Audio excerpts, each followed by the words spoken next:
我的名字叫王德兴，68岁了，沙姆镇中心庄村的人。在14岁的时候，跟师傅学理发了，在农场里理的。刀法的时候，师傅叫我早上很早，都天没有亮起来学，晚上呢要磨刀，很辛苦，我饭都吃不饱。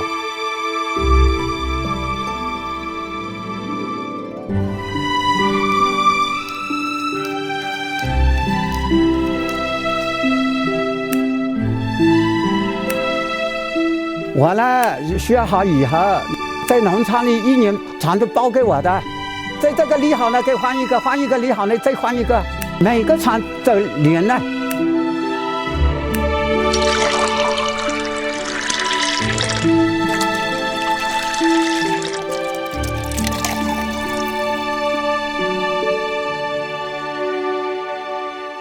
不管重的浮的都一样。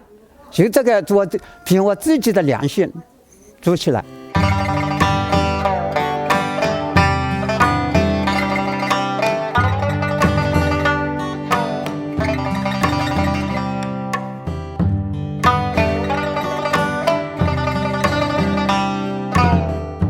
年轻的人们跟老一套的理起来，他们也不喜欢。